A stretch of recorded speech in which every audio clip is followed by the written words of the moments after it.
Hi, Jeff Lawton here. I'm in a large kitchen garden, and this kitchen garden is fertilized by a chicken composting system. It's a system that works from small to large commercial applications. It's a design that builds fertility continuously. It's guaranteed to work because it's an engine of fertility created by design by applying the action of chickens.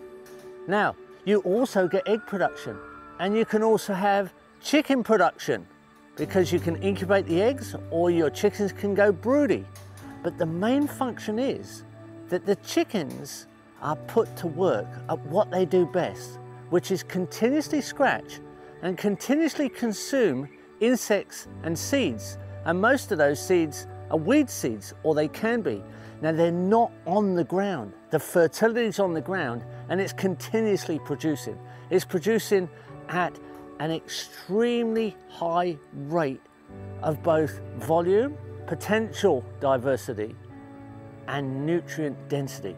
So it's one of the best food production systems that I've ever seen, and anybody can follow this system. You can easily produce 1 cubic meter of compost once a month with a small urban system that only covers 16 square meters of ground.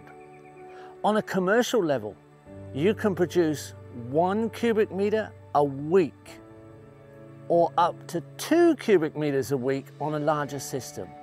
30 chickens will easily produce 1 cubic meter of compost every week of the year. That's 52 weeks on half an acre, 2,000 square meters of production, or 2 cubic meters covering a whole acre of production. If you follow the process carefully, what you do is you design a system where the chickens roost on top of organic matter, mulch, straw, any of your basic high carbon mulch type materials. And it needs to be at least 1/3 of a cubic meter. After 1 week of those chickens manuring onto that material, it's included in a compost pile as the base layer. On top of that is an equal amount of animal manure.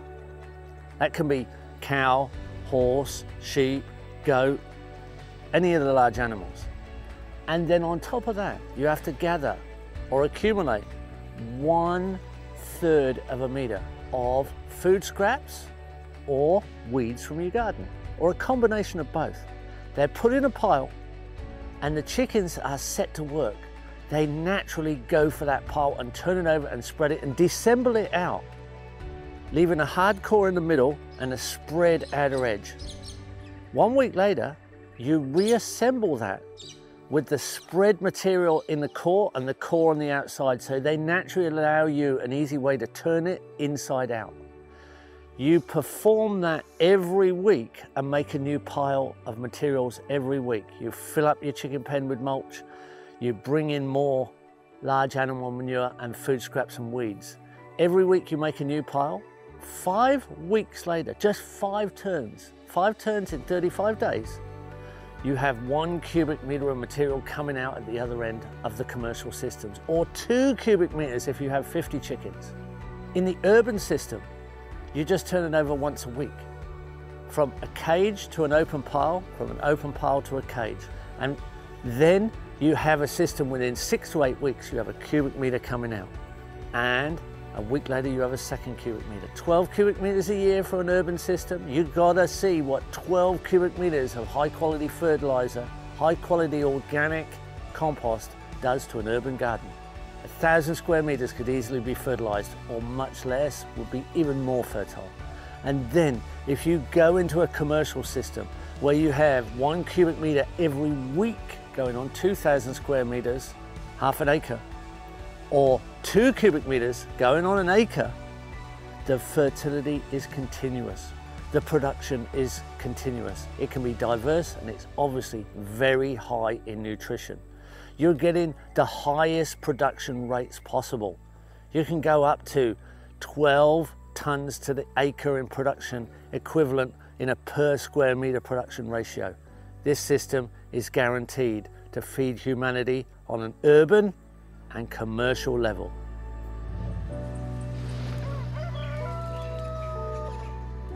This is the back end of our urban chicken composting system, and this door here lifts up so that we can keep stacking material in.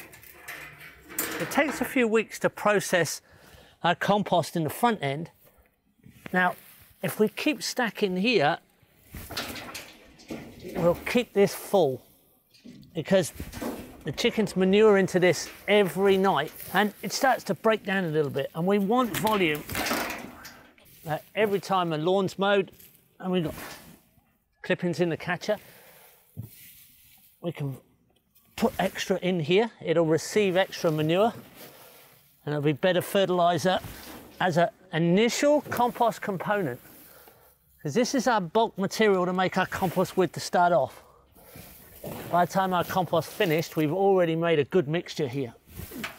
Weeds out of the garden, they can all go in here and they'll start the process, because we've got 6 to 8 weeks of this material being continuously manured onto. And if it starts to drop in volume, because it's already decomposing, we can put a little bit more in. Diversity makes it even better. Then we open up the other side when we're ready to make our new compost, and we pull it out and we start to build our cage compost from the other side. So here we have the compost that's being turned all week by the chickens, literally dissembled, and then we have the cage compost sitting here processing for a week. And we take the cage off the one that's processing on its own, and we position it in the empty space, and we fill it up with the one that the chickens have been scratching and disassembling. We assemble it in the cage. A week later, this one's disassembled, and that's the spare space. So we move the cage from here to here, and we fill it up with the one the chickens have been scratching. And every week it changes. Over 6 to 7, 8 weeks sometimes, then we get a completely processed 2 cubic meters. So over a year, you get 12 cubic meters of compost produced in just 16 square meters of chicken system.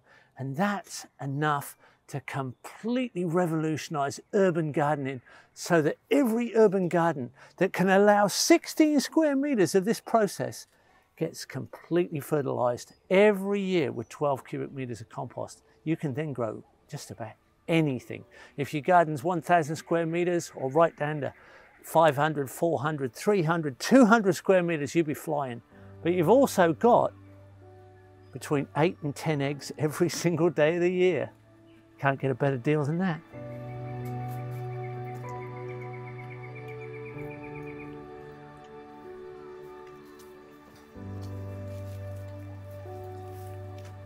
So here we are, this is the system, and this is the system in trial.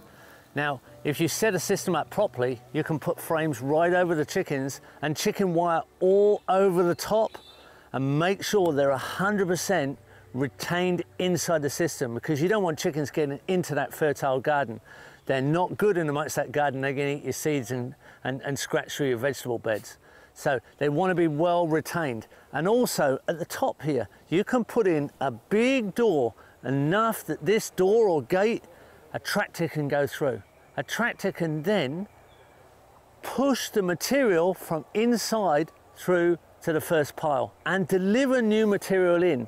So you can push through from the top pile, can get pushed to the second pile, and new material can come in and supply everything needed to make a new pile at the top and top up the chicken system with mulch. At the bottom, you can have a large gate door that a tractor can come in and take the pile number 5, the pile that's ready, out to the garden, and you can pull down the 4th pile into the 5th position. That means only pile 2 and 3 need to be turned by hand. And that's where you need to keep your eye on it as well, to make sure you've got a system where the compost is processing really well in the mid stages. Everything else is about fertility delivered straight to the garden, and nutrient density harvested every day of the year. Okay, let's have a look at the main workers here, because the main workers are our chickens. And they're really in action because we've got a brand new pile. Pile's just been made here. It's been constructed with the roost material that's been under the roost. It's been there a week, it's been manured and scratched already. Then large animal manure, and then food scraps and weeds on top. Now here in the foreground, we have grapes. We have grapes going along the fence. All the way through the system, you can have grapevines over the footpaths. 2 metre wide footpath on either side of the main chicken system, and 2 metre wide footpath in between each garden bed. And they can have frames over as well, because in a cold climate, you can have glass houses or polytunnels. And you can lift the side of the windows up, or you can lift the polytunnel up in summer to let more ventilation in. In a really hot climate like a desert, you can have a shade house over the top and lift the sides up in winter. You can have trellises over, and you can have a deciduous vine crop over.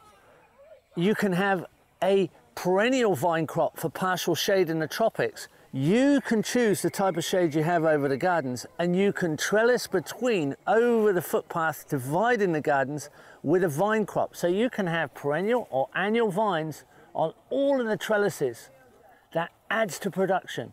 There's a few hundred individual vines that can be planted inside the system. So we've increased production again. We've gone up into the vertical space and the horizontal shade space.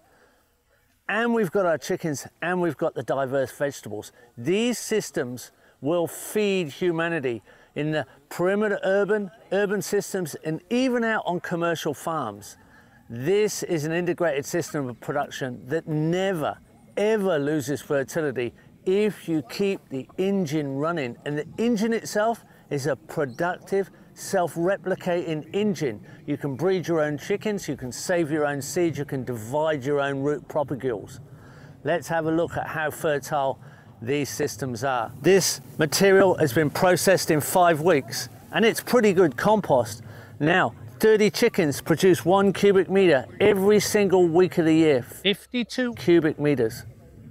If you have 50 birds and a slightly larger system, you can produce 2 cubic meters every week of the year. 106 cubic meters of compost going on the growing beds of 1 acre is guaranteed to work. It's guaranteed to give you permanent productivity, so you're always yielding and you're always maintaining full soil ecosystem population.